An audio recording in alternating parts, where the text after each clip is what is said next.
Kailangan mo. May imo lagi. Libre na kanina. Kaswerte. Ha? Kaswerte mo. Adora ako brad, dito. Parehara man 160 tanan. Manad to. Atong kuan ba? Atong cookies ba? Okay. Cookies and cream 160 rin yapon. Pala doon naman yun. Spanish ato din, no? Ano?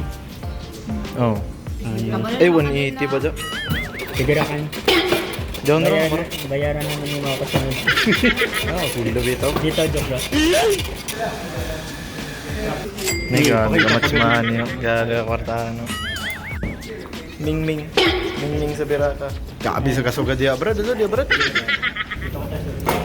Ha? Nega, na da dir brad, picture brad. Kulang kami guys kay edit na lang natin siya ron.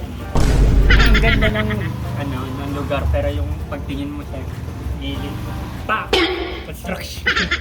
Ay dili kuan doon, murag kuan na ng buwan. Balik kami sa guys, gabi kay ni Tres gawas. Pangat talaga ng decision mo sa buhay. Reklamo na kay Ivan, bayot na. Fan, edit tayo. Kaya nang pinading na sa ato na eh. Ni gabi kagana yung contribute sa tanong ito. Ni gabi. Ni libre ni kuano. Libre ni Vince. Ni gagana. Mas cinematic ba ito ako no? So, gana mang gudi mo kami. A few moments later.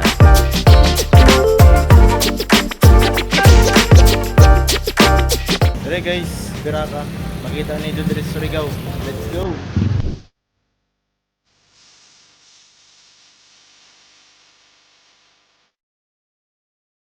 Puno man ini nagkahinay-hinay man ta.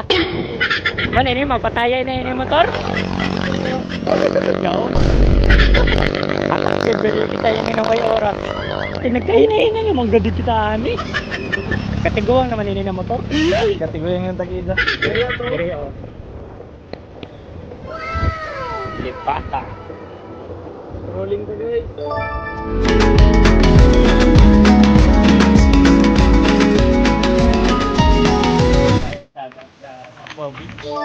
Ganda dito guys. Tignan nyo guys. Cut brad. Cut. Dito kami sa Mabwa. Iniwan ako ng kasamahan ko. Tignan nyo guys. Tignan nyo. Transition. No! Gabi kagana. Gana means maganda guys. So nandito kami ngayon sa Surigao City, Mabwa Beach.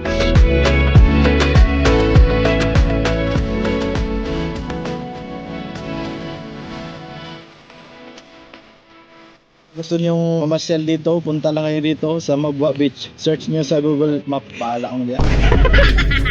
So maganda talaga dito guys pag sunset na. Makikita mo talaga lahat.